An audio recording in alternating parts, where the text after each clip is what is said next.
Good afternoon, everyone, and thank you for joining us today. My name is Leanne Baker, and I'm a third-year law student here at the University of Calgary Faculty of Law, and I currently serve as co-president of the Black Law Students Association Calgary chapter. We are very excited to welcome you to our second AI and Race speaker series in commemoration of Black History Month and to have our guest speaker, Renée Cummings, with us today.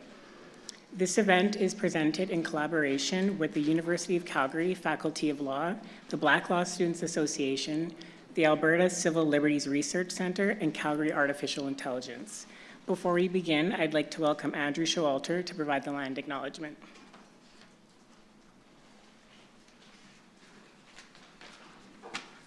Thank you, Leanne. Tanse oke abautech daranatana, everyone. It's my privilege to recognize all of you here in person with us today, those of you joining online, and as well our very special guest. I welcome you all, and by being here, you agree to take part in a tradition that has taken place in these lands for generations, the sharing of ideas, of languages, and of teachings, this important practice of knowledge sharing that leads to new relationships and exciting collaborations. We continue that custom today on these lands, the traditional lands of the Treaty 7 nations of the Blackfoot peoples, the Stoney peoples, and the Tsuut'ina peoples, and the historic Northwest and homeland to the Métis peoples.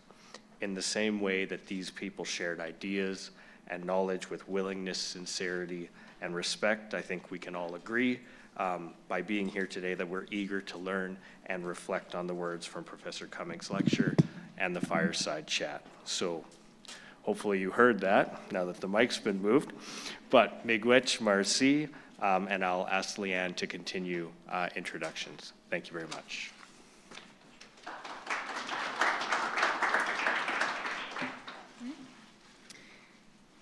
Thank you, Andrew. It is now my pleasure to invite our Dean, Dean Spitz, to offer opening remarks. Dean Spitz joined the University of Calgary Faculty of Law in July 2025. Prior to joining UCalgary, she served as Vice Provost for Global Engagement and Professor of Law at Seattle University and Associate Dean for International Affairs at Cornell University. She has also taught at several institutions across North America and internationally, including as a visiting professor in Paris. We are very fortunate to have a dean who brings a wealth of experience from both academic leadership and legal practice. Please join me in welcoming Dean Spitz.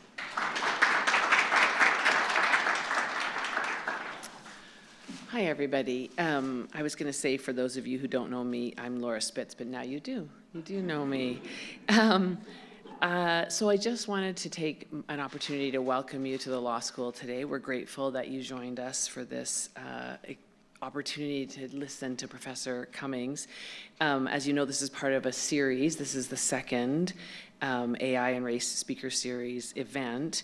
It was created to bring people together for thoughtful conversations about how AI technologies are shaping the world around us and how those changes intersect with law and race.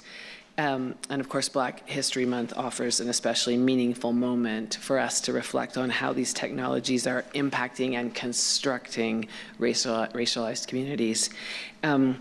As artificial intelligence becomes more integrated in many aspects of society, including the justice system, it raises important questions about how decisions are made, how the tools are used, and how human judgment and technology work together for the benefit of some and maybe not others. So we're really grateful and pleased to welcome Professor Renée Cummings this afternoon, whose work brings together insight, humanity, research, evidence, and incredible insight to help us better understand this technology in this context. I also want to just quickly say I'm very grateful to everyone who helped organize the event, especially to Peter and his team, but also to Professor Christian for his work in organizing the whole series and continuing this important work into the future. So with that, I will ask Leanne to come back, and she's going to continue the introductions. Have a great afternoon.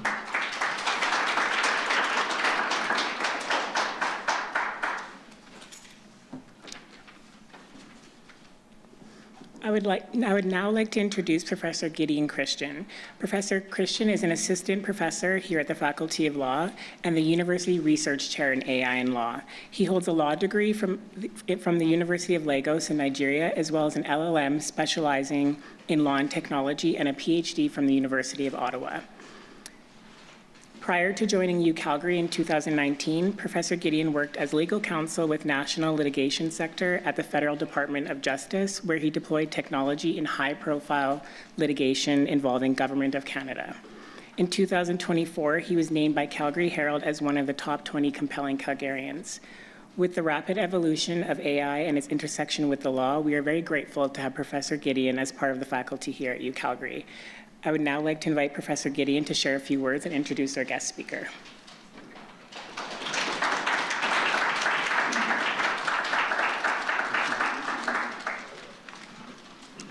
Thank you so much for the introduction, Leanne. Good afternoon, everyone, and welcome to the 2026 AI and Race Speaker Series in commemoration of Black History Month. It's Black History Month. As we celebrate the achievements of Black people, it's also important that we raise serious concern about the threat artificial intelligence technology poses to the Black community. This is a serious threat that the society has been reluctant to confront. For many years now, many people of color have raised concerns and warning about racial bias in artificial intelligence technology.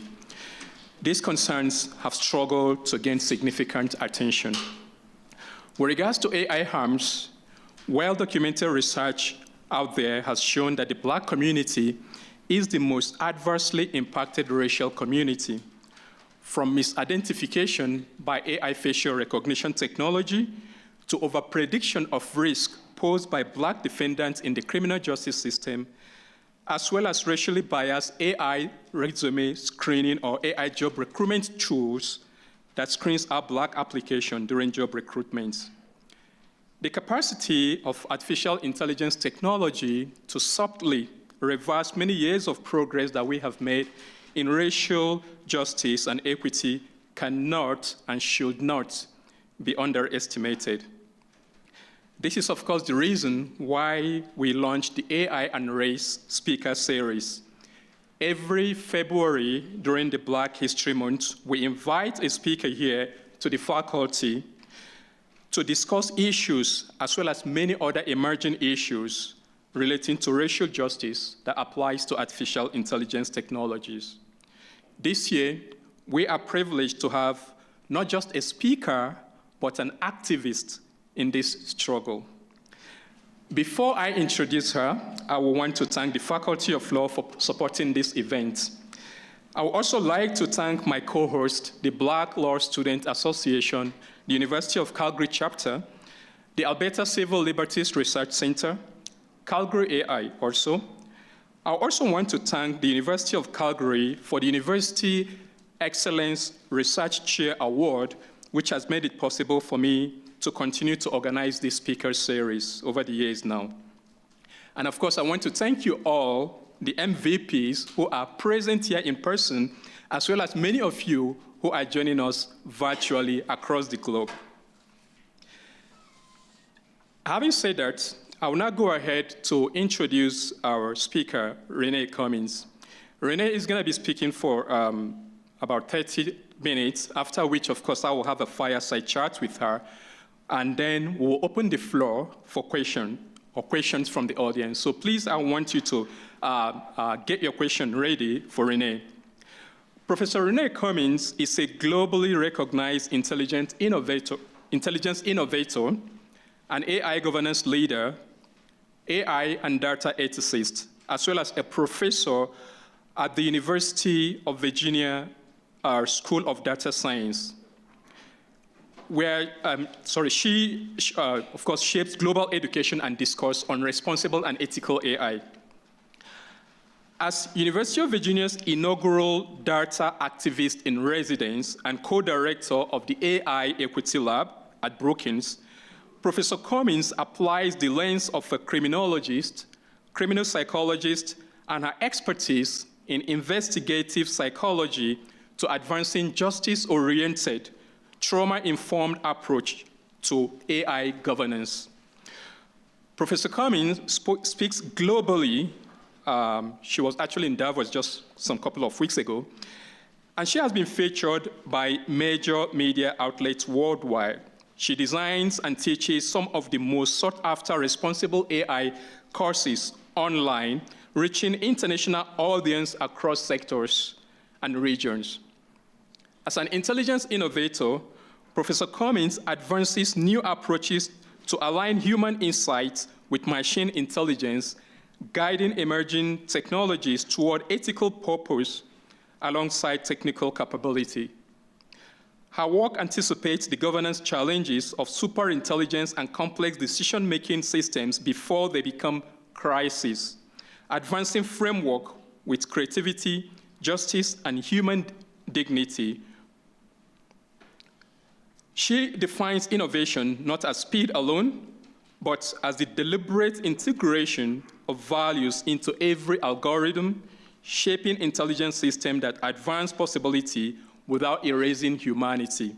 And of course, advancing a future of intelligence innovation that is empathic, crisis-centered, or human-centered, and just. Professor Cummings, thank you so much for accepting our invitation to present this year's AI and Race Speakers series. It's a very lovely and warm day in Calgary today, and I think we're going to hold you responsible for the nice weather we have, which is very unusual at this time of the year. So thank you very much, and please, you have our audience.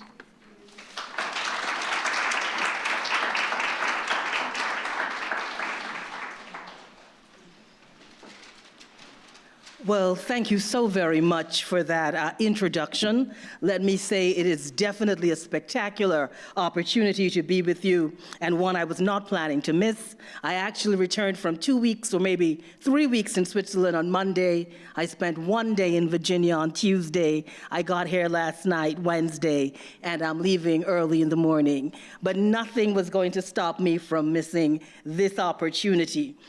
I must say, Professor, thank you so very much for giving me this opportunity to have this conversation. Rarely do I have conversations that really speak about the intersection of race and AI. I will say this.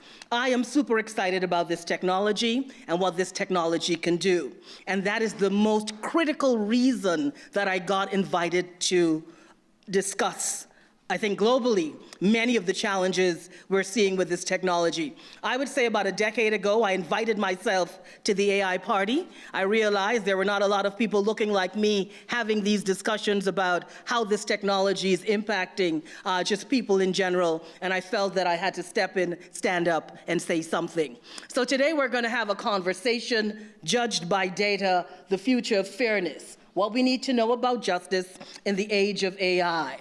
I was going to start the conversation right here. 2016, ProPublica does this massive expose on machine risk, looking at how algorithms and machine learning and AI was impacting our criminal justice community. But I said I'll wait a little bit and I'll start the conversation even earlier. I can start it at 1502, when enslaved Africans were first taken to the Caribbean. I was born in Trinidad and Tobago. I grew up in Toronto, actually. And of course, I've made the United States the place that I live. Or we can start in 1619, when enslaved Africans were brought to the United States. When we think about this technology and when we think about data, I always say this. The future of data is an unfinished story. At this moment, data is the greatest geopolitical game changer. Every industry, every agency, every organization, every business model, every country is thinking about data. As Professor said, I was in Davos for a series of speaking engagements, and all the conversations were around the impact of data and data designing our futures. There is no AI without data. Data is the lifeblood of this technology. It gives it breadth, it gives it strength, it gives it length, it gives it legs, legs, it gives it arms, it gives it everything. And for us to truly understand AI, we have got to think about data.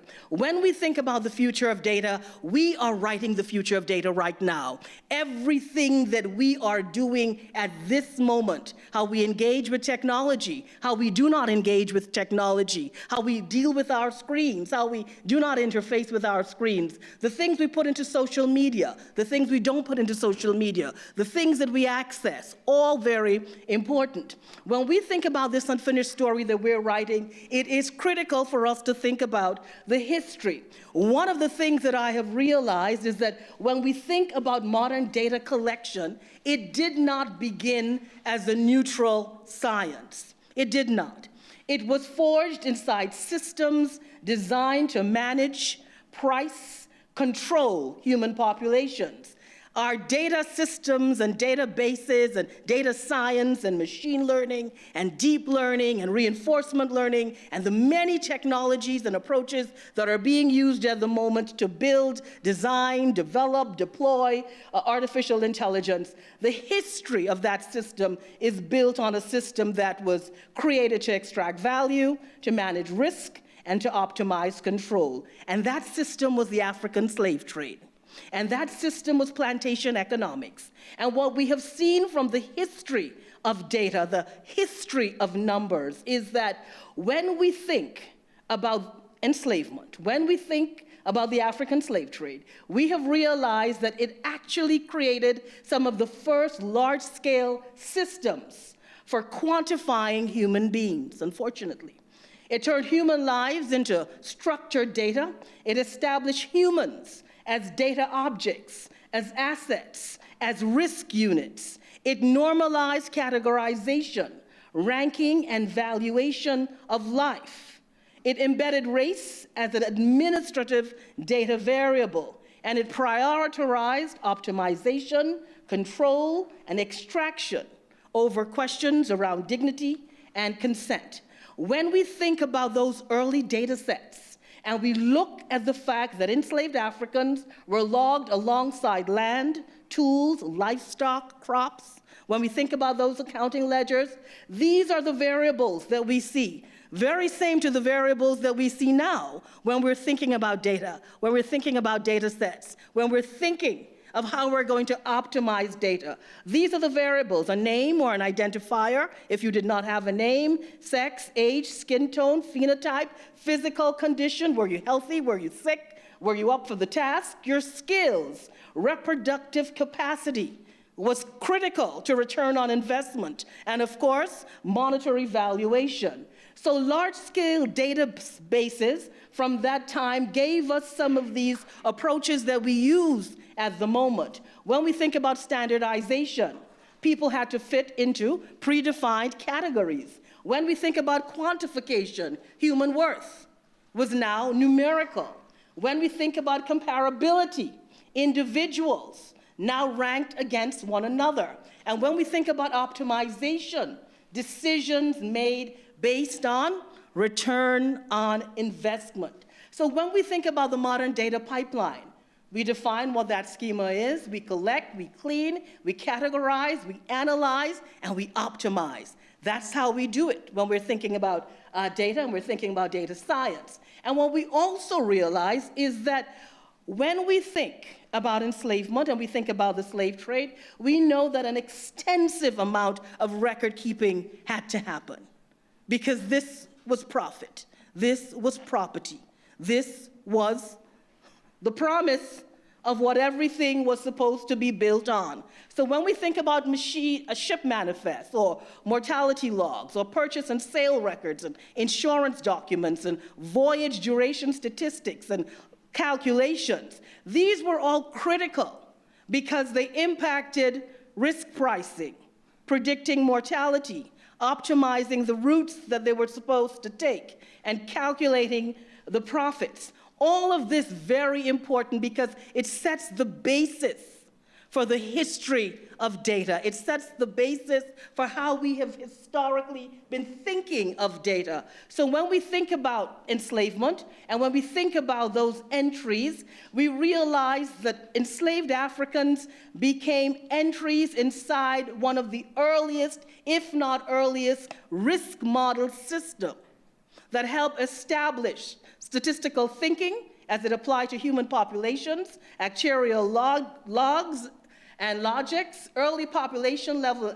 analytics, and of course many of these very similar to what we are speaking now about when we think about AI and we think about risk. Predictive policing, credit scoring, insurance risk models, labor productivity analytics, all of this is what we're discussing when we're thinking about bias and discrimination as AI impacts, of course, vulnerable groups and people of color. So racial categories, we realize, were designed to organize exploitation, not to describe biological reality.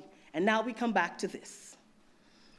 So my question to you is this. If you think about that little piece of history that I just gave you, how do we extract that from this data? How do we pull it out? Where did it go? Where is it in our data sets? So this, which I describe as a troublesome inheritance, the hidden effects of historical data, this was a study done in 2016 by ProPublica, and the study looked at machine bias risks in the criminal sentencing process. And these are real people and real offenses. And when you look at the risk scores, you've got to ask yourself, if you're looking at the offenses, why are the risk scores for the 2 black juveniles so high? Why is it so high? And their offenses are no match. So when we think about this, we realized in 2016, everyone was asking, why is it that these risk assessment tools, these scores that we've been using in the criminal justice system, and the US criminal justice system has been using algorithms for almost 30 years now. It's nothing new. It's how we decide bail, it's how we decide sentencing, and how we decide parole. But this study just brought it face to face. We just came face to face with the reality. We had Brescia Borden, and what she did is she jumped on a scooter, took the scooter, took it about 3 blocks away from her house, and she left it there on the way to pick up her sister. These are her offenses. This is Robert's offenses. And what this told us were these things. Racial disparities in risk prediction. So the black defendants were more labeled high risk, even when they did not reoffend, and nearly twice the rate of the white defendants often labeled low risk, even when they did reoffend. So the algorithm systematically misclassified risk along racial lines. What this study also showed us is that many of these opaque systems, bias is so deeply embedded, and when the algorithms are trade secrets or intellectual property and proprietary rights, it makes it difficult for defendants, so anyone facing the criminal justice system, to understand what is the hidden logic, what we call the black box in AI. And one of the basic tenets of any criminal justice system is the ability to face your accuser. But when that accuser is an algorithm, what do you do when you're a defendant? So defendants could not inspect their risk scores. Race was not explicit in the data, but of course there were proxies and classifications that were very much linked to the ways in which we deconstruct race. So bias was still present, realizing the design and data encode inequality, and if you can't see it, you can't challenge it. We also realized that what was supposed to be predictive power was sometimes not even making 60% accuracy, wrong about 40% of the time, was over-predicting and creating these zombie predictions about the risks of black and brown defendants, and we were using these tools in high-stakes decisions to determine parole, sentencing, and bail, but also realizing by using these risk assessment tools, these data-driven tools, these algorithms, we were gambling with people's freedom using imperfect prediction. So when we think about justice in the age of AI, we know now that risk scores are not neutral. We know that false positives are racially skewed. We know that trade secrets and proprietary rights and intellectual property and the black box often block meaningful challenge. We know that fairness has many competing and compelling definitions, and we know that algorithmic evidence quietly shifts the burden away from the criminal justice system and in places that we need to continuously investigate. This question of fairness, and this is what this study showed us, that fairness is not objective. There is no single definition of fairness. Different fairness definitions conflict with each other, and systems can be fair and harmful at the same time, because fairness is a design choice. It is not a statistical, scientific, or mathematical truth. And those are the things that that study told us. This case with Robert, this case, I would say, is Robert Williams' case is the sort of poster case of facial recognition technology going wrong. Mr. Williams was arrested by the Detroit police in front of his wife and his children. His wife called him on the phone. She said, "The police are here. They have photographs of you." That's what they said. Shoplifting, expensive watches at a very prominent mall in Detroit. Mr. Williams thought it was a joke. He could not believe it. He was asking his wife, are you kidding me? What are you talking about? He gets home and he's arrested. Of course, he spends over 15 or 18 hours in police custody until one of the officers decided to ask Mr. Williams for his driver's license and to really make a comparison of what the facial recognition technology gave them and what he really looked like, and realized that he was not the one.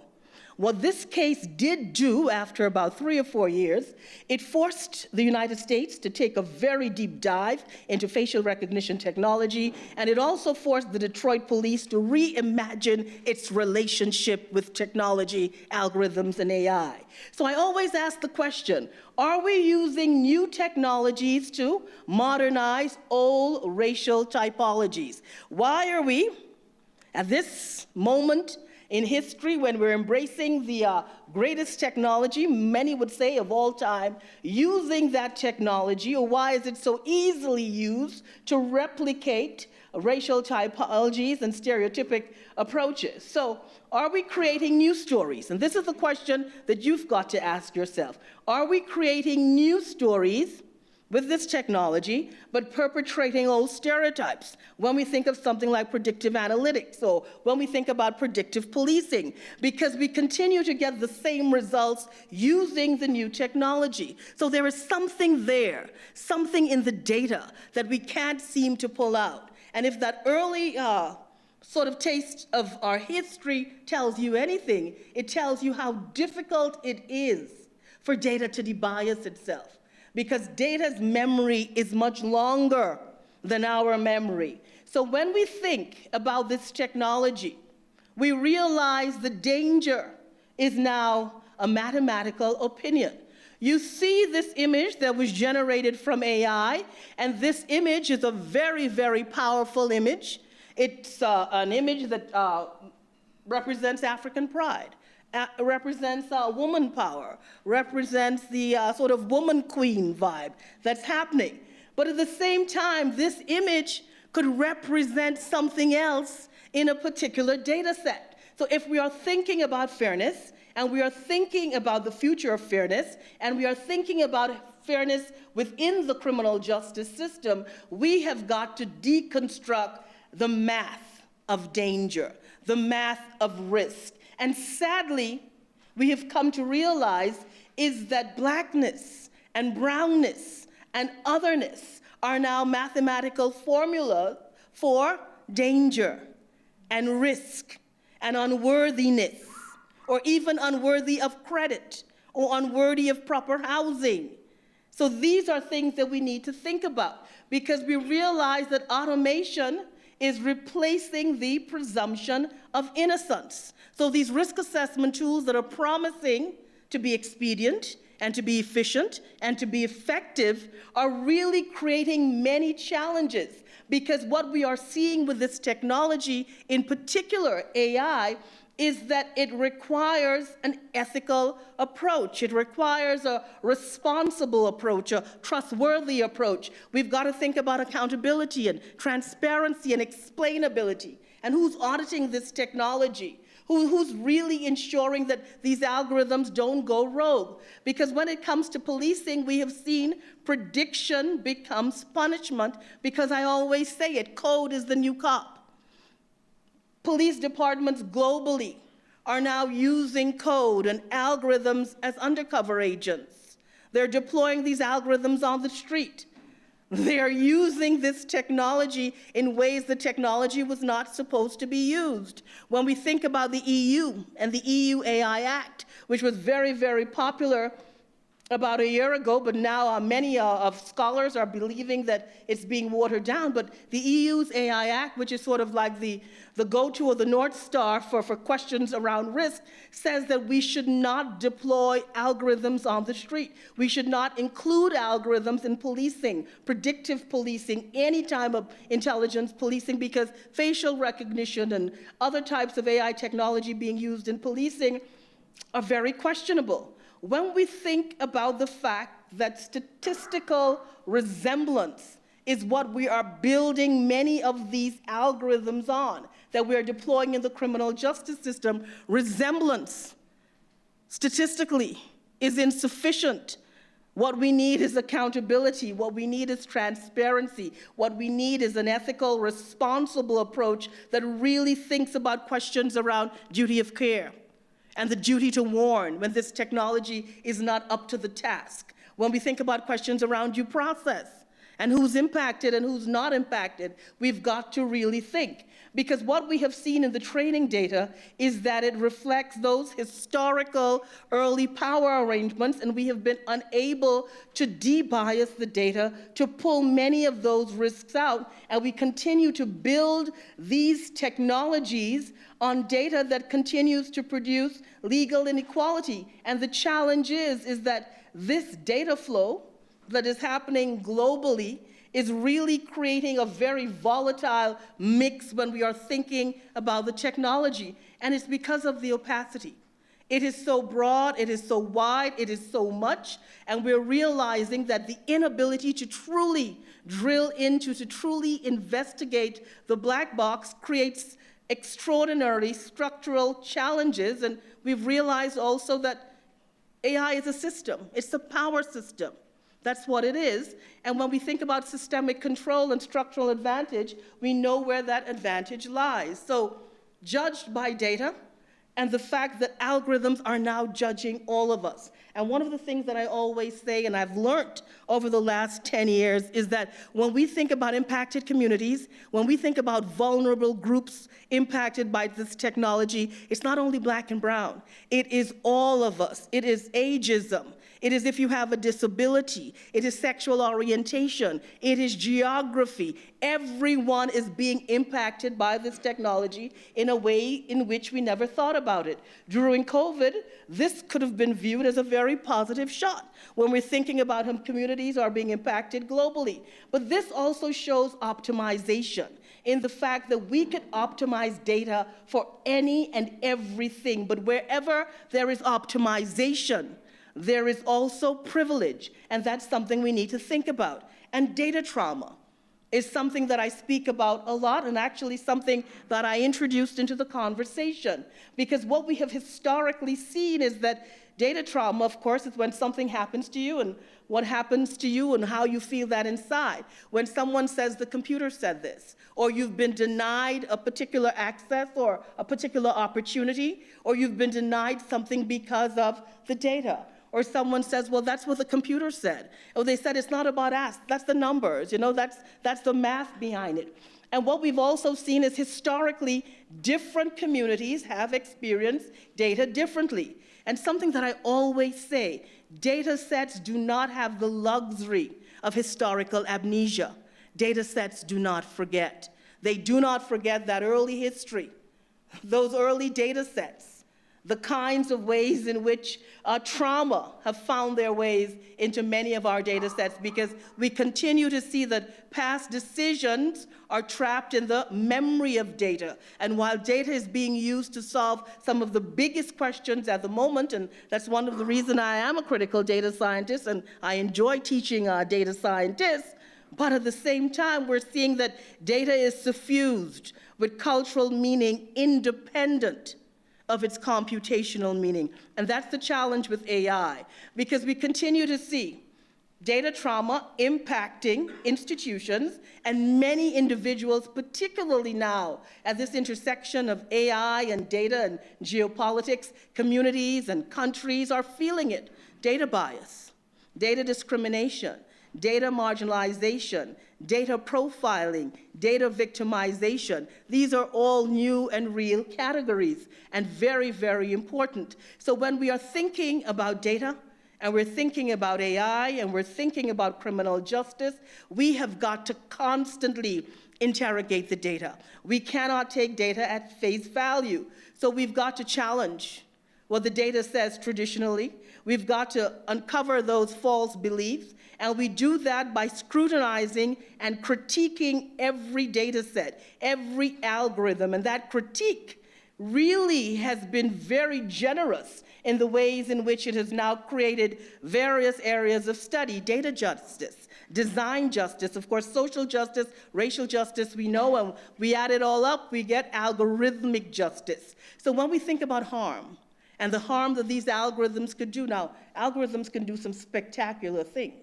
When we think about healthcare, when we think about cancer research, when we think about just the ways in which we're engaging, or we think about the ways in which we could send a drone to a bridge and it could take photographs of cracks and it can bring it back to the engineers and they can do the kind of work they need to do. But we've also got to think about harm, because we're seeing more and more harm. And how do we measure harm? The harm created by unethical design, or the pain inflicted by design using data that has been traumatized, or the trauma of that design, or what we continue to see, the transmission of intergenerational trauma through design in AI.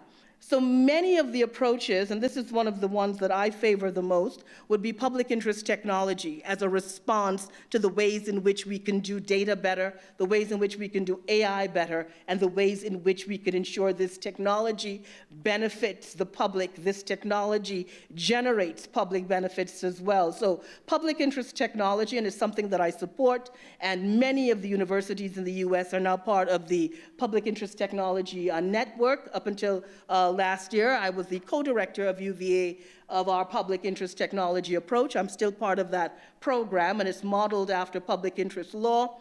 It advances public interest. It generates public benefits. It looks at questions around justice. It's, of course, built to protect and improve lives, and it centers value. And that's what the technology needs more of: value, which is critical to public interest. Intersectionality is critical in thinking about how to get this technology to really operate at its best. And in everything that we do with data and algorithms, we've got to think about intersections. How does this technology intersect with social systems, social structures, identities? We've got to continuously interrogate every algorithm, every data set around questions of politics and questions of privilege and questions of power, thinking about how the data infrastructure is built and how it continues to manifest itself. One of the things that I call for always is interdisciplinary collaboration in thinking how to build AI, because we've realized there have been extraordinary cognitive injustices and cognitive injustices that continue to be deployed with this technology. So it's very important to have that approach. And when I say interrogate the data, this is what I'm talking about. We have come to realize that data, AI, the algorithms that power the technology are never free of judgment. All data that we've come to also realize, not created equally. There is this appearance of neutrality. There is this presumption of objectivity. But also there is that memory in the data of intergenerational trauma that we've got to think about. So what we've realized from the early history to now is that questions around surveillance, they have just been amplified. When we think about bias, it has been deepened. And we realize that in particular, many of the approaches in criminal justice built on surveillance, what we're seeing more and more of is simply surveillance is no longer watching. Surveillance is what is being used now to shape, to design, to develop, and to create identities. So when we think about surveillance technology, we've got to go a little deeper than just the technology itself. What we're also seeing is the rule of law is now moving to the rule of models, your risk assessment tools, your data-driven approaches, your algorithms that are constantly being deployed in the criminal justice system, and we're realizing more and more that justice is being outsourced to algorithms, being outsourced to AI. And we've got to ask ourselves, is that something that we want to continue?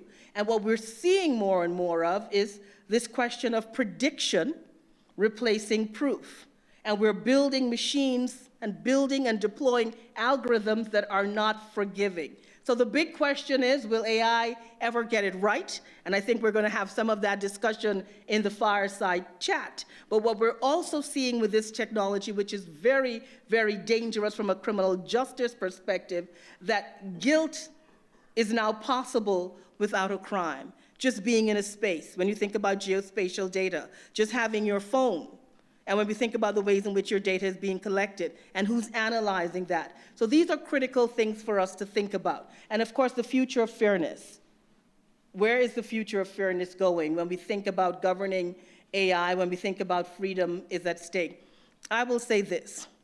When we think about this technology, we have a responsibility. We have a personal responsibility. We have a collective responsibility. The world has changed. The world is now being designed by data scientists and computer scientists who are now the architects of our future. And many of them do not have that sort of interdisciplinary thinking to really build a future that supports the diversity of all this world is. And we've got to think about that very critically. We also know the law continues to play catch up.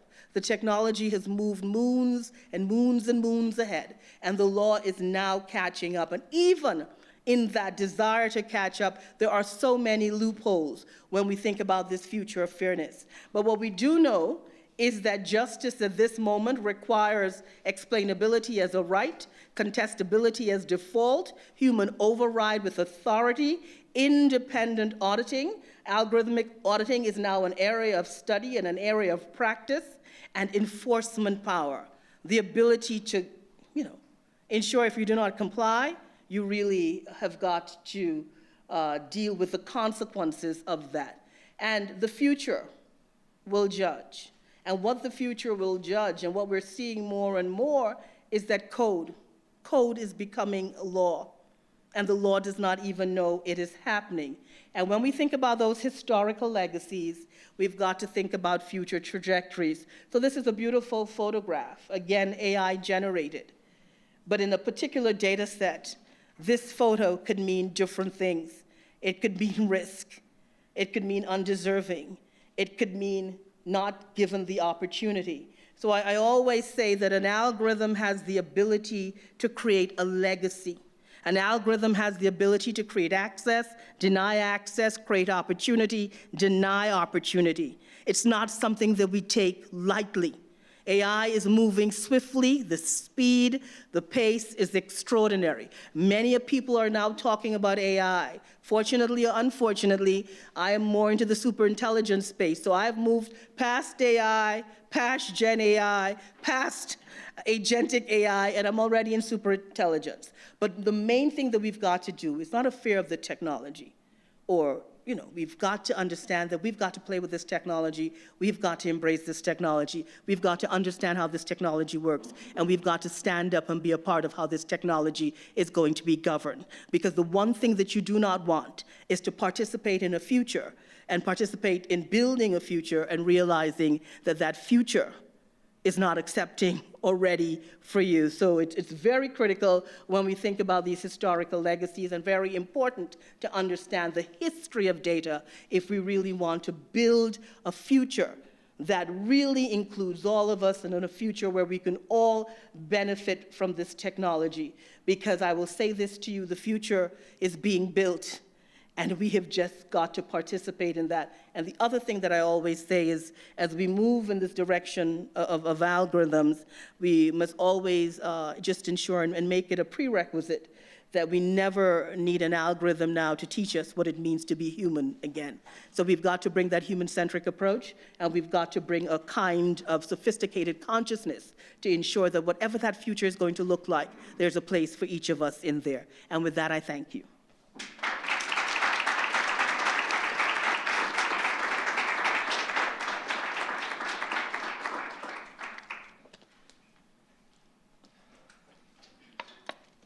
Just taking this.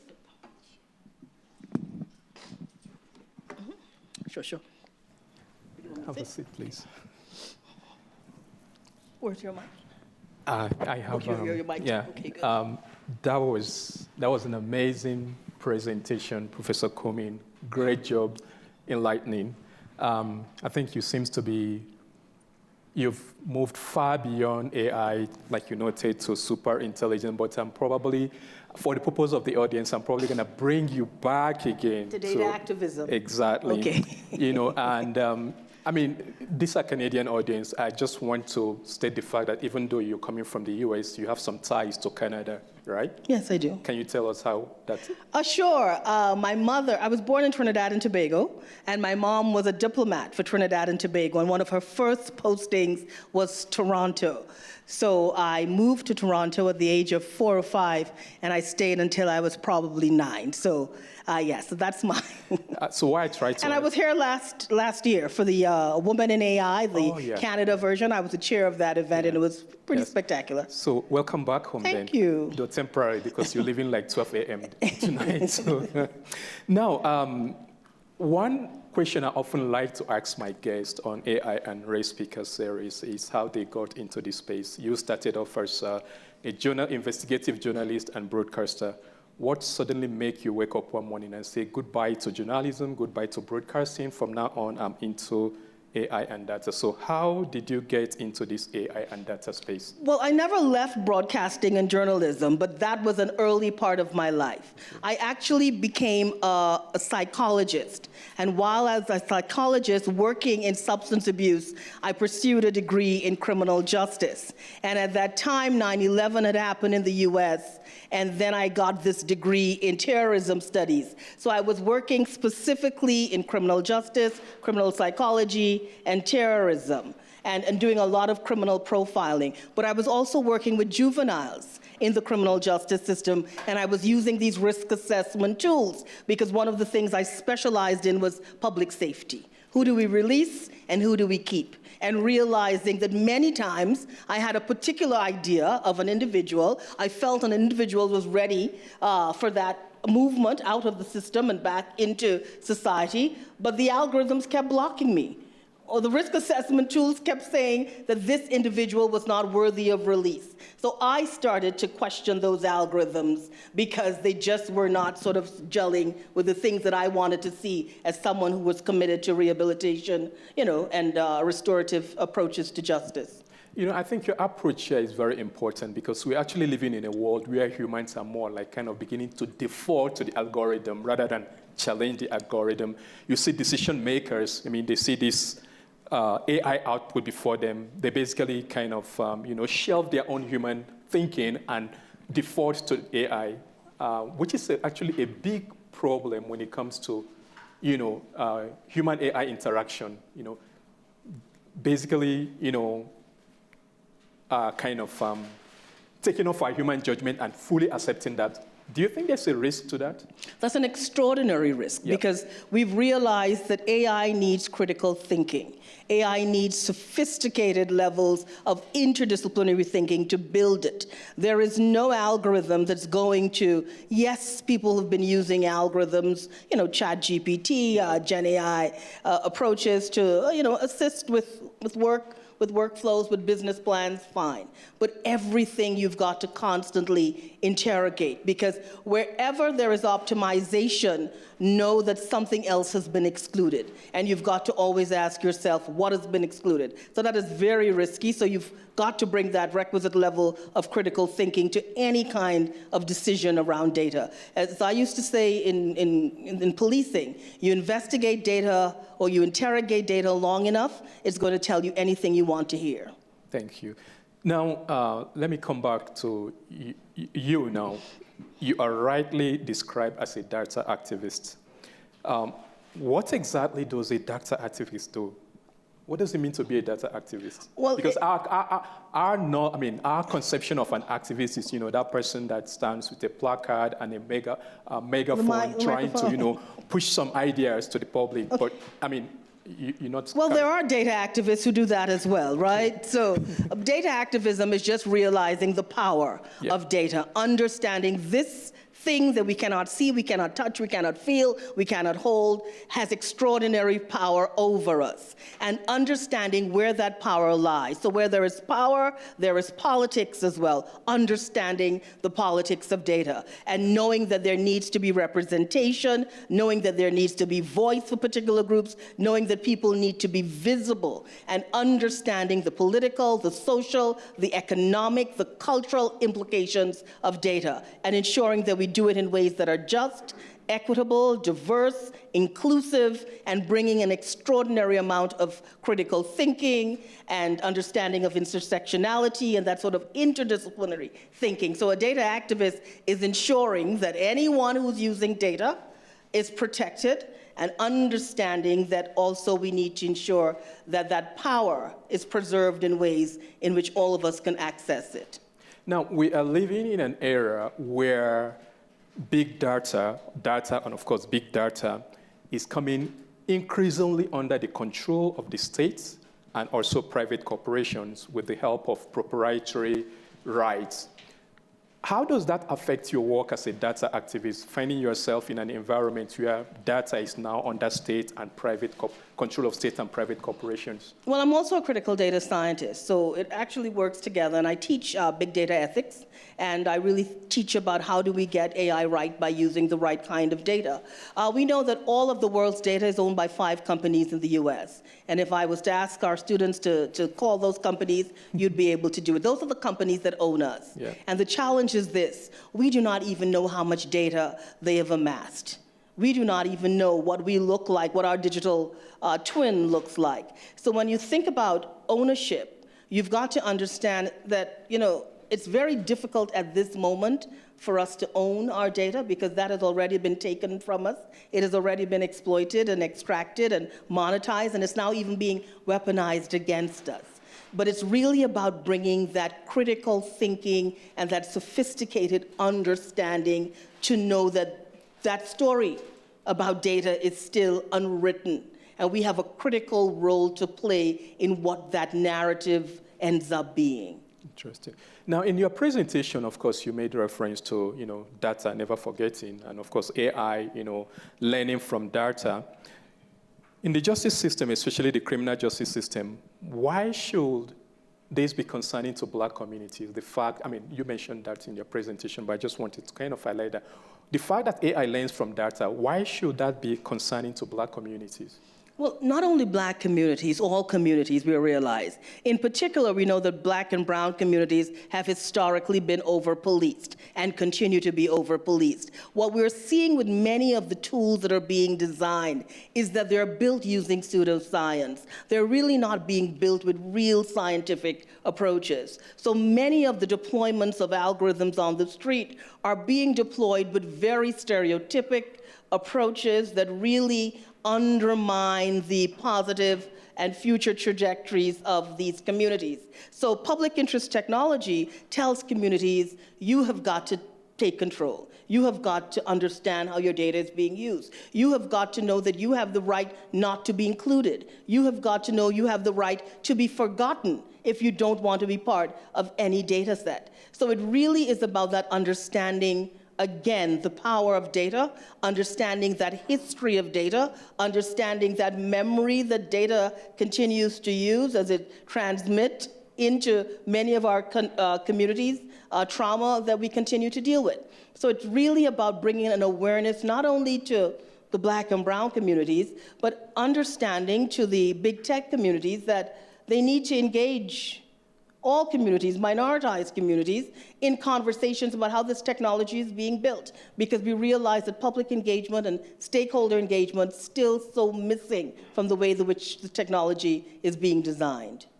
Now, in your presentation, you, of course, discuss ProPublica reports on use of AI, recidivism risk assessment, and I could actually relate to that discussion because my work in the area of AI and law initially started as a lawyer with the government of Canada, where I was deploying this tool in big litigations involving the government. So I was more like concerned with AI use in making the jobs of lawyers more efficient, right?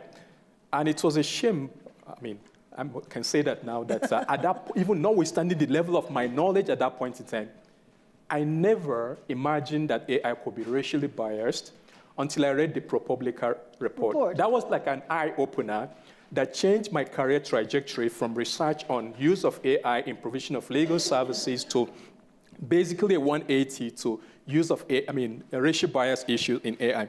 Now let's talk about recidivism risk assessment, of course, which is determining the likelihood that an offender in the criminal justice system will offend, which is also important in making decisions relating to bail, sentencing, incarceration, and parole. Now, this assessment, use of AI in this area has often been, justified or defended on the fact that it only measures group risk. It doesn't say anything about individual guilt. Why is that distinction dangerous to the criminal justice system, especially for marginalized communities that are disproportionately represented in our criminal justice system? Any community, any group that's been marginalized know that there is no difference between group risk and individual risk. Because when you stand in front of the criminal justice system, you are seen as the group. You are not seen oftentimes as the individual. And that is the challenge that we have with these algorithms as well, because they reinforce that measure of group risk. Because when we are thinking about the kinds of assessments that we're doing, or thinking about the kinds of sentencing, or just thinking about anyone that we see, there's often a stereotype that's attached to that. So when these algorithms are being deployed, they see blackness and brownness and otherness as risky business, or unworthy, or untrustworthy, or undeserving. When we think about not only predictive analytics in policing or the criminal justice system, when we think about credit scores and how credit scores are designed, when we think about redlining when it comes to real estate, when we think about how loans are given or not given, or how educational scholarships have historically been given as well. There are great challenges there. So for any underserved community, for any marginalized group, group risk and individual group is the same thing. Because when they watch you, they're going to say, you're black. Yeah. They're not going to say, you're Gideon. Yeah. I was recently I was reading a news article on use of AI in resume screening, whereby there has been many class action litigation in US by black individuals against companies or corporations that produce these tools, because it screens out their resume. Then it went further to highlight kind of moves that are being made by marginalized community to basically bypass that bias in the tool. In some cases, not including their zip code in their resumes. In some cases, they basically have to whitewash their names in their resume, in order to kind of help it beat that AI system. Now, that's still, of course, part of the problem, you have highlighted. But now let's go back again to policing, which is, of course, very important because of its adverse impact on communities. It's one thing for an individual to be denied a job, but the risk that comes with incarceration, it's even worse. Now, let's start with predictive policing. Maybe if you probably could, just for the purpose of the audience, what exactly is predictive policing? Well, predictive policing is simply using data to drive decisions as to what we call cops on dots, where you're going to put police, where you're not going to put police. So what you're using is an amalgamation of data. So you're using past data, crime figures of particular communities, how many offenders are in a particular community, what kind of offending has happened in this community, and you're using all that historical data from the criminal justice system that says who's more risky, who's more criminal, who's more violent, all of it stereotypical, unscientific data, and you're now building police strategies on it. Historically, we have not seen predictive policing working. I have been working in, I will say, as a criminologist for 20 years now. The first 10 years was traveling globally, helping police officers fine-tune their approaches to the homicide investigation. I've done everything when it comes to gun violence, gang violence, reducing any kind of crime, even investigating sexual crimes and crimes against children.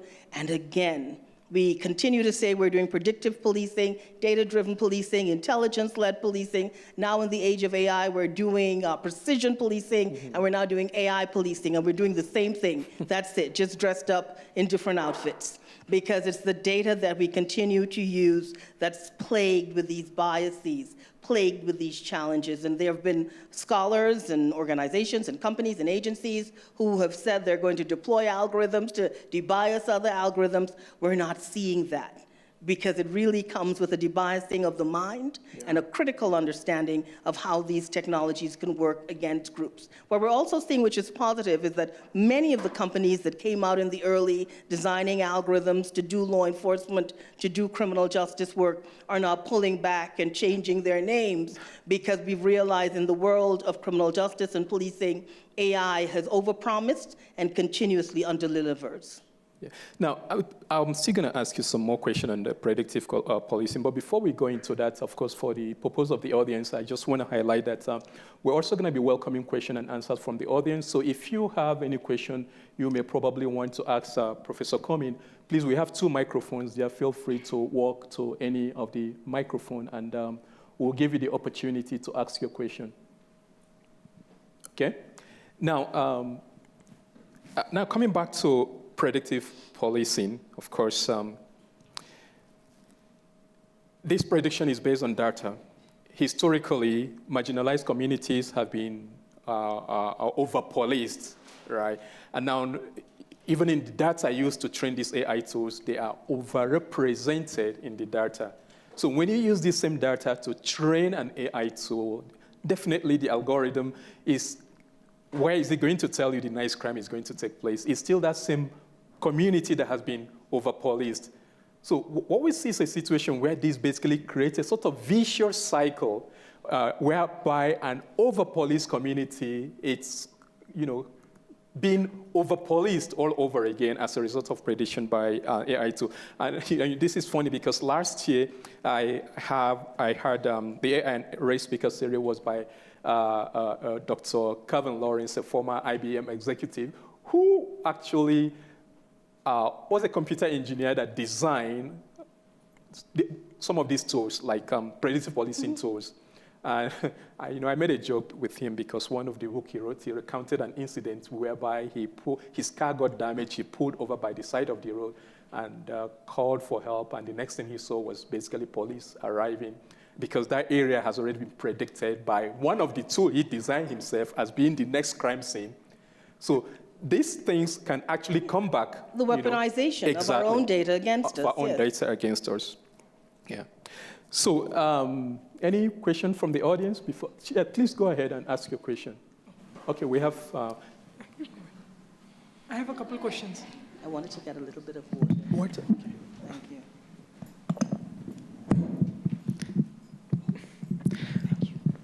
Yeah, thanks for the talk. I have a couple questions. Sure. So you mentioned explainability as a right while ending the presentation, right? And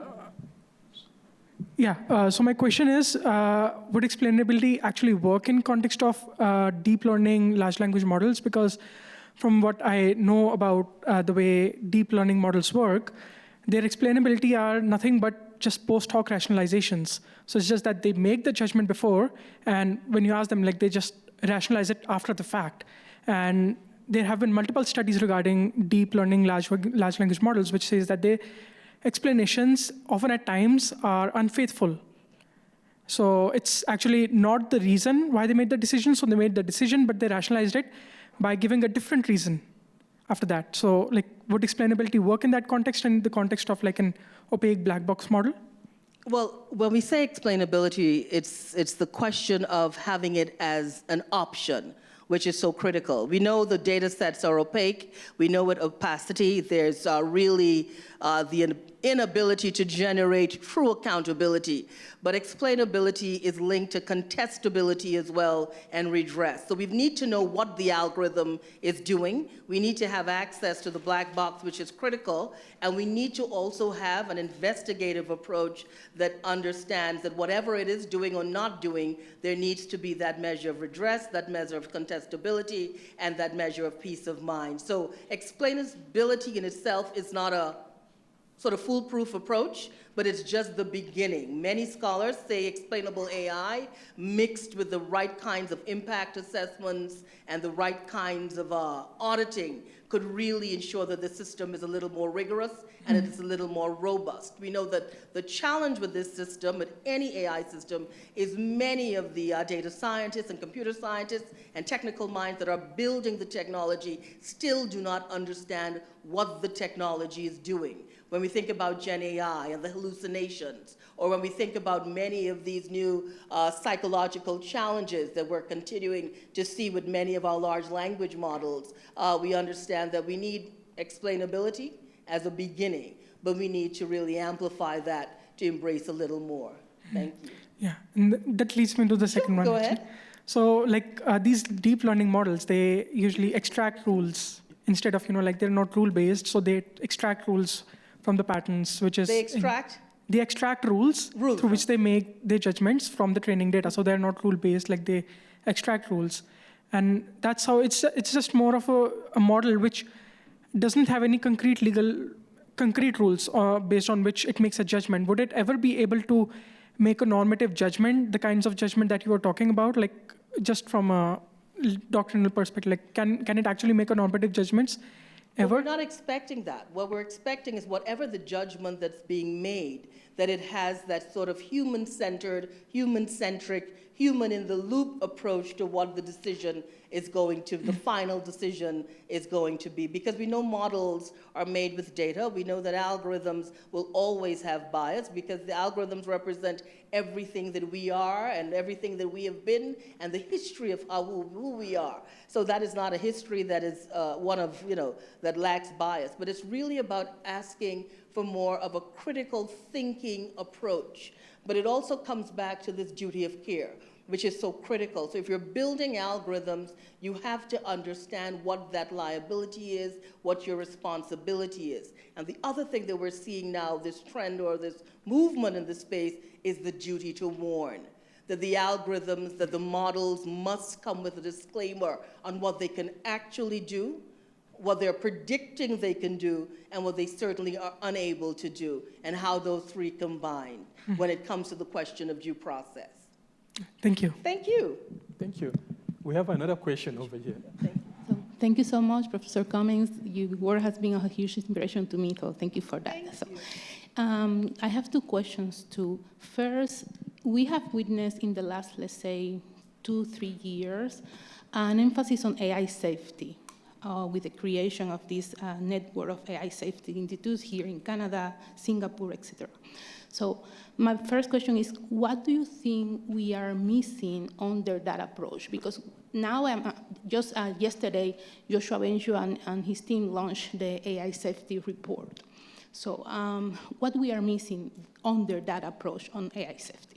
So when we started, it was about ethics. And everyone was thinking about what do we do ethically and how do we engage an ethical perspective to this technology. And then somewhere along the line, we started to realize that many of the ethical frameworks that were being deployed by the big tech companies, by the nonprofits, by countries, were not being optimized in ways in which they could be scalable to the designers, the developers, the people who are building the technology. Because the United States' approach has been, let's widen the ways in which we can innovate, and let's limit the ways in which we think about ethics. The movement went away from this Bill of Rights to let's take a safety approach to the ways in which we would build a machine or a robot or a car. So we're going to forget the ethics and we're going to say, well, put your seatbelt on if you're thinking about doing accelerating with AI. But is it enough? We're realizing more and more that even if we don't want to mention ethics because it's not politically correct to talk about ethics anymore, and we want to talk about safety and responsibility, there's that data. You see, we're not building AI with something else. We're building it with that data that is uncertain, that is sometimes compromised, that does things that we don't understand. You have companies that spend millions of dollars to build these tools.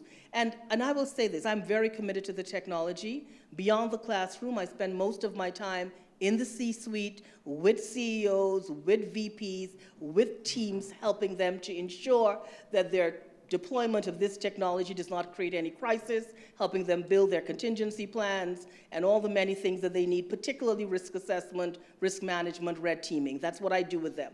And we're realizing is that sometimes you build the best model, and it's a simple, simple thing that turns up in the data that no one was expecting. Yeah. Because when you think about data, and that's why I said I was going to start at 2016, but this morning I called Prof and I said, you know what, I'm going to start at 1619, because that's the stuff.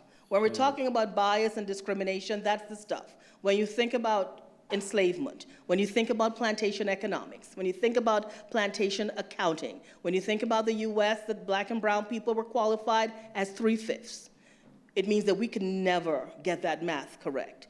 So when you read Kathy O'Neill's book on the weapons of math destruction, or Ruha Benjamin, or Joy Bulamwini, or Dr. Safia Noble, no matter what we are seeing with this data, is that as much as we try to get it right, it has to come with a disclaimer. Yeah. So we can call it ethics, we can call it safety. Now the new buzzword is accelerate. We're accelerating with AI, right? And we want to accelerate cautiously. So a lot of words, but this technology, in as much as it can do, and it is doing an extraordinary amount of good, it can do an extraordinary amount of damage that is irreversible. Because the one thing we know about AI is that we do not know about AI. Thank you so much for that. My second question is about data. Go ahead. So thinking of your brilliant idea of the memory of data, do you think synthetic data could make any difference? Well, that has been it. And for a long while now, maybe about 5 years, we started to talk about synthetic data. And it was very exciting. And then we haven't been hearing much about it since then, because we're realizing again and again, even there's just something about bias and discrimination and structural changes and challenges and trauma that's in there. And the thing about it, as I said, is that the disclaimer, now we have this duty to warn, because it comes back to due process. And this is it. An algorithm in the blink of an eye is making a decision about you. As we sit here, algorithms are making decisions about all of us. What access we're going to get, what opportunities we're going to get, what we are not going to get, what information we're seeing on our phones, what information we're not seeing on our phones. What are the opportunities, what are the pricing we're going to get? That's the big one as well, the kinds of prices that people get versus the kind of prices that other people get. All of this is happening. And we're sitting here sometimes thinking that the information we're accessing is the information we have accessed, not knowing that something has already been pushed to you because of who you are. Now we say data is your destiny. Data is your DNA. We are now, finding people and attaching people when we think about data provenance, when we think about the history of data. So the challenge is this. There is really no substitute for me other than critical thinking and that understanding and the law and governance and countries having national data and AI strategies and people being upskilled in various levels of literacy, from basic education to work with the technology, to legal literacy, to judicial literacy. I mean, I spent a lot of time with judges in the US, and even you would be shocked that some judges have not even heard the word algorithm. They don't understand what Gen AI is. They don't understand what a large language model is, or how ChatGPT works, or how this thing could impact intellectual property. Or, I mean, I have a conversation coming up with some judges in Virginia, the Judicial College there, when I'm looking at the impact of algorithms on intimate partner violence, and how many people are using this technology without the understanding that there's this silent thing called an algorithm that could be generating content in a particular way. So, as I said, it was once heralded as the thing that was going to save us, but somehow people are not talking about it as much anymore. Thank you so much. Sure. Okay, any other question from the audience? Okay, we have two more persons. Go ahead, please. We'll start with you. Okay. Thank you, Professor Cummings, for this. I am Davina, and my question is, Professor Gideon spoke about this cycle when it comes to policing certain communities. So how would you suggest the justice system, the police force, can utilize technology and be efficient when it comes to using resources, but kind of avoid the negative disadvantages that you spoke about today? Well, fantastic question. That's going to take a whole sort of cultural re-engineering of what policing is. So when you think about the history of policing and where policing started to really police communities of color and poor communities. And sometimes they're all in the same. So one of the things that we don't often speak about when we talk about the impact of algorithms on communities would be also the impact of algorithms on poor white communities, and how many of the cases that we continue to see are impacting those communities as well. So when we think about policing, you've got to think about the history of policing, what police is supposed to do. And the fact that, as I said, for the last 20 years, I've been involved in data-driven policing. We started as problem-solving policing, then we went into the SARA model, scan, search, we did all of that. Then we just kept going, but we kept seeing the same thing, the same data, the same communities, the same approaches. What do we need to do? We need to sometimes go back to basics and understand that communities need resources. One of the things we also continue to see is many of the tools that are being built and deployed by police agencies are not being procured in ways that are bringing sunlight to the process. So many times the police create these sweetheart deals with tech companies, and they build these tools that the communities have no understanding of. But the good thing with AI now is that many communities globally are asking questions. What technologies are being deployed? How is our data being used by our police departments? What is being done? What is not being done? And they're really challenging, not in an aggressive way, but saying that we've got to build other types of strategies. So policing is going to take a whole psychological, cultural re-engineering, because you know what policing, it's about data, it's about statistics, it's about money, it's about resources, it's about saying crime is going down, sometimes even when it's not going down, right? So it's going to take a lot. But one of the things that we're also seeing with AI is that AI is empowering everyday citizens to do better investigations as to how money is being used in their community.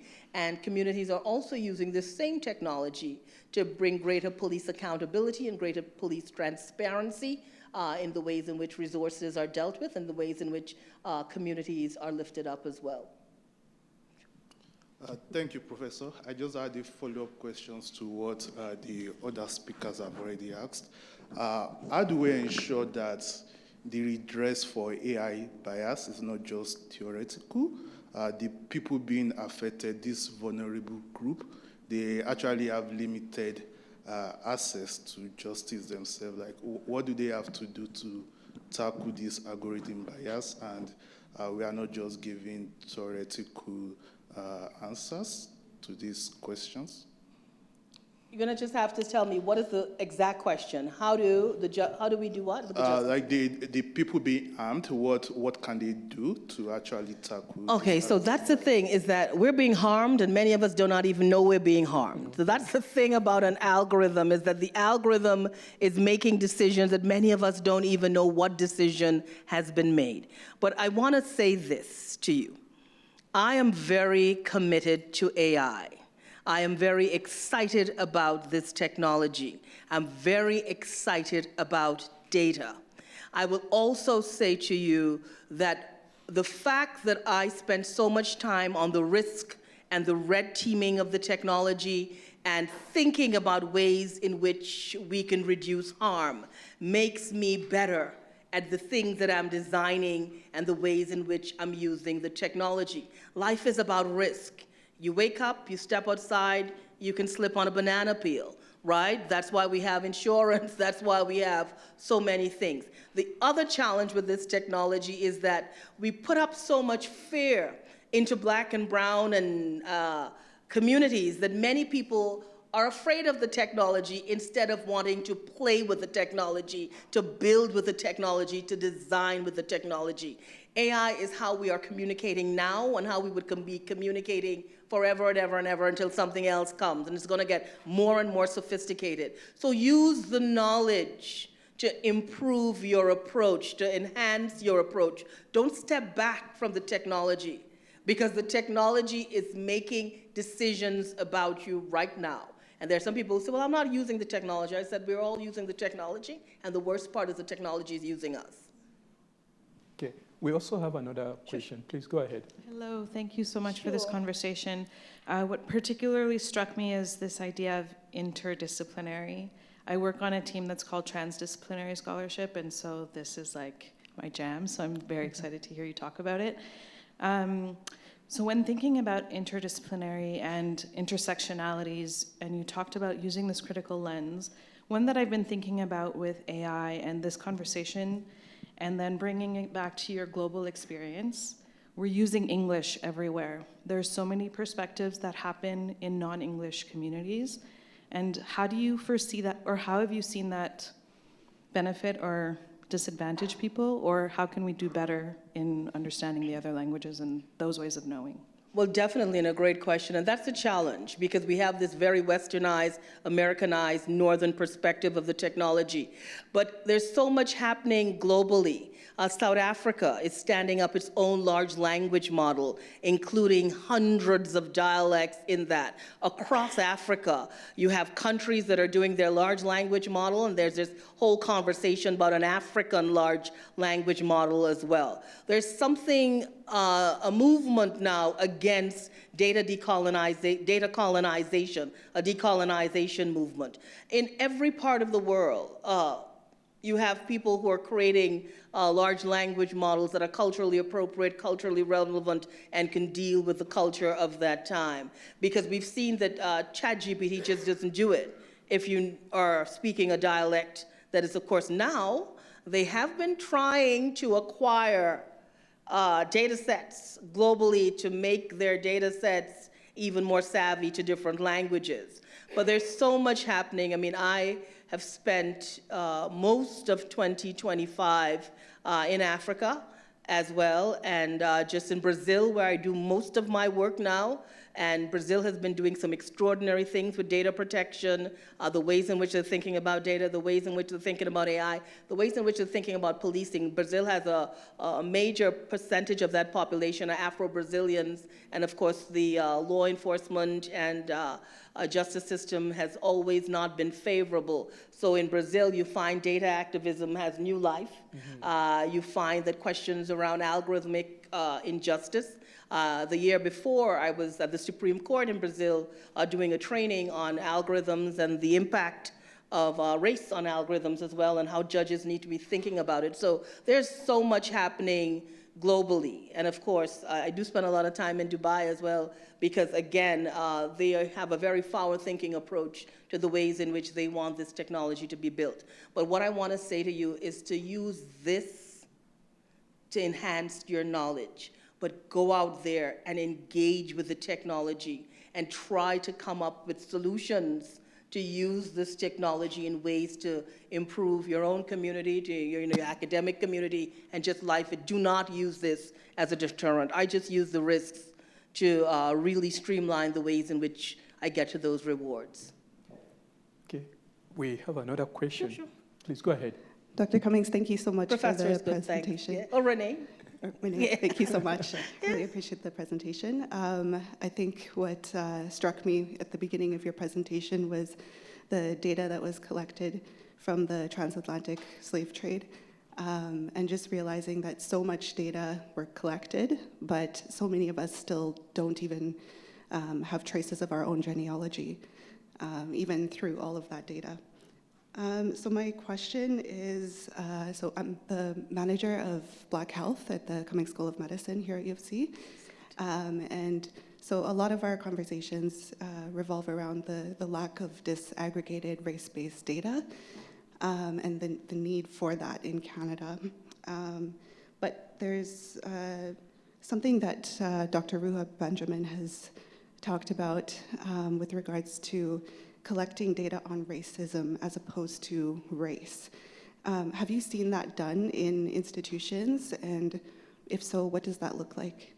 Well, I think we've seen it historically when we think about many of the studies that were done and how data was collected from Black and brown communities. When we think about the Tuskegee syphilis study, I mean, that's one that we still think about, or how indigenous women were sterilized. These things continue to plague our data sets, particularly in healthcare. It also is about fear of communities too. When we think about just communities, the fear sometimes of even getting data from communities that are necessary. And now in the United States, when you think about what's happening with our underserved high needs communities, our immigrant communities, data collection is not, I don't even know if data collection is still happening when you think about what's happening now with ICE and all of these things. So, and Ruha, who I know very well and who's an extraordinary talent, is right. When we think about race, and we think about racism, and we think about how do we collect that data, and it goes back again to that early history. And actually, I am a big fan of genealogy, and Dr. Alondra Nelson is someone who has been very instrumental in the ways in which we think about this technology, and she wrote one of those great books when we think about genealogy as well.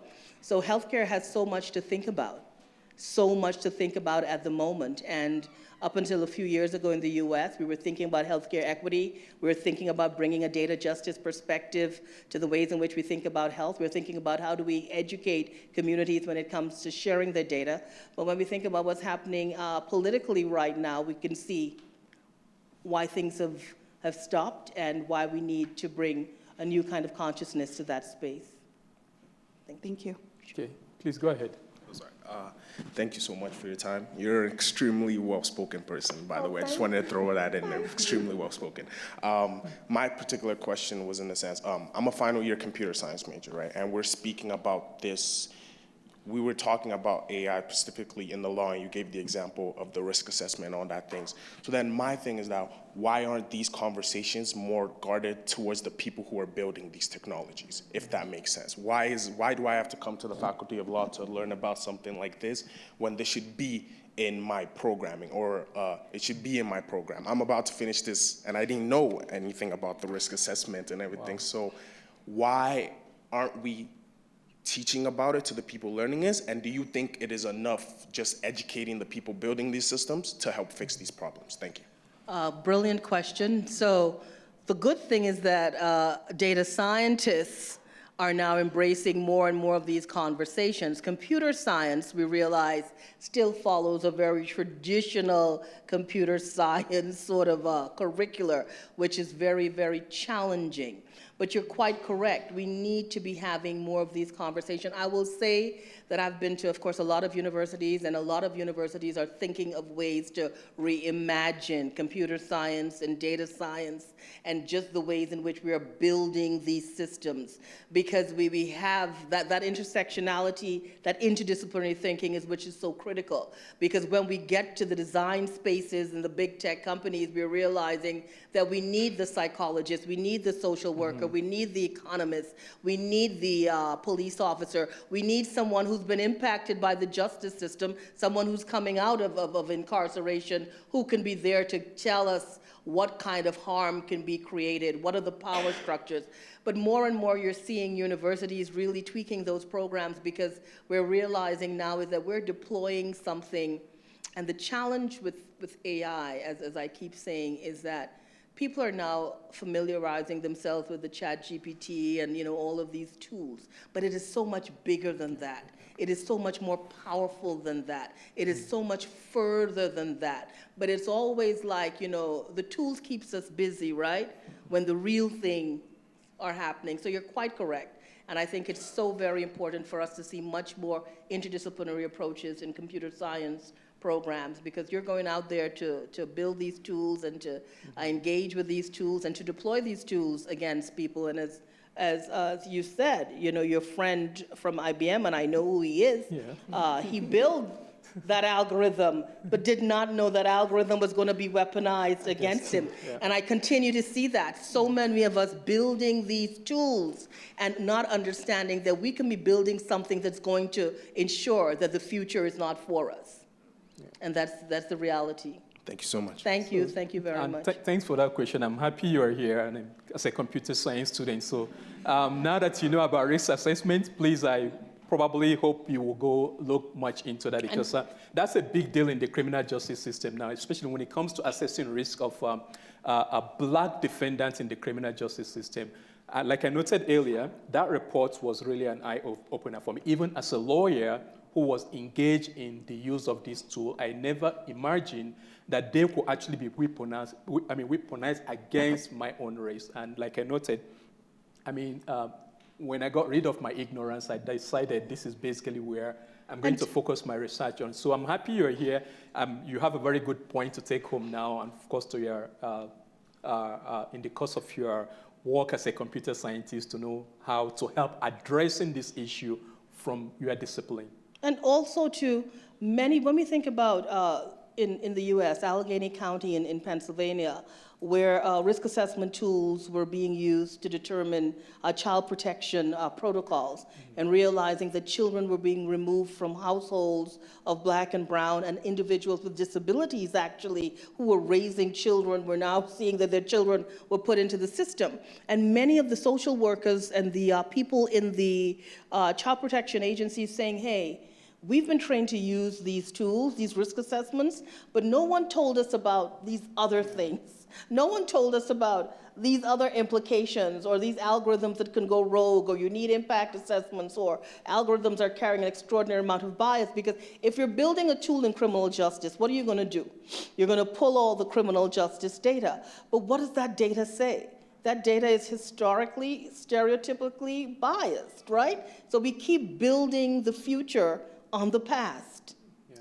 So now, we're running out of time, but I still have some questions for you. You have a lot of questions there. I do. I have been trying to get you for how long now? Now that I finally have you, so I may equally exhaust all the questions I have. So, as a data activist, what development in AI concerns you the most? What concerns me the most is, again, I will say this, the fear. And sometimes the fear is used to exclude certain individuals and certain groups. My concern is about access to the technology. My concern is about people using this technology and understanding the power of the technology. My concern is people understanding the power of data. As I say, although I speak a lot about the risk and the need to red team, I spend another side of me is in the design and development space. So it's really about understanding the future is now, understanding the world has changed.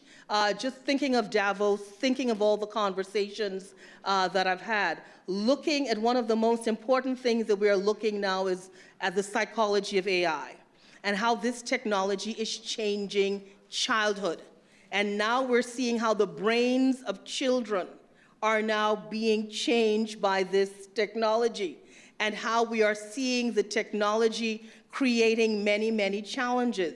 There have already been cases of children engaging with this technology who have created suicide. These are real things and real things to think about. There's a space that I work in, afterlife data. What happens to your data when you die, when you move on? There's an area called resurrection products, where people are creating chatbots to be their family member who have passed on. There are ethics around these things we're not thinking about. Loneliness, grief, validation are now areas of long-term investment for companies who are building tools to be deployed. How Instagram has impacted the development of young women, it is real. So there are things there that we need to think about. So we may be using this technology and thinking, oh, we're using it and we're having fun with it. And there's the fun side, but there's also the danger. So it's really about just upskilling yourself, your awareness, your understanding, and knowing the power of data. We never knew 20 and 30 years ago when we started to use technology that this thing called data would now become the world's greatest geopolitical game changer. Yeah. And it will determine who has access to the future and who does not have access to the future. Now, I promise this is going to be the last question, right? And the last question is this. Are you sure you're not an algorithm? If there is one misconception about AI and racial bias that you wish policymakers, judges, and the public will stop repeating, what will it be? Continuously saying that the technology is biased against black and brown people. The technology is biased against all people. And that is what we need to know. If you're black, you're brown, you have a disability, how you identify sexually, how you identify, it's biased against what is your age. Everyone is realizing now that whatever was the biases in society have now been amplified in the technology. So there's a misconception that it's biased against black and brown, but it's biased against all of us. And we've got to pay attention to that. Professor Cummings, thank you so much. Thank you. It's been a pleasure having you. Thank you. Thank you. So, okay, I will invite Leanne, please. Okay. Okay.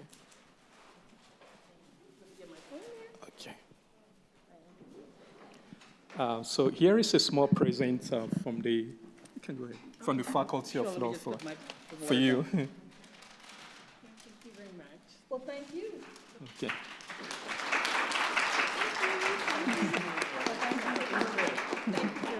Yeah. So to our wonderful audience, both here in person and also many of you joining us virtually, I want to thank you all for taking time off your busy schedule to attend this year's AI and Race Speakers Series delivered by our wonderful guest, Professor Renée Cummings. This is an annual event here at the Faculty of Law. Every February, we have this conversation. By next Black History Month, we're also going to be inviting another important speaker to the faculty to also discuss existing and emerging issues relating to racial bias in artificial intelligence technology. So on behalf of myself, the faculty, the Black Law Students Association, the Alberta Civil Liberties Research Center, the Calgary AI, thank you for taking time to attend our event this year, and I look forward to seeing you all again next year. Thank you.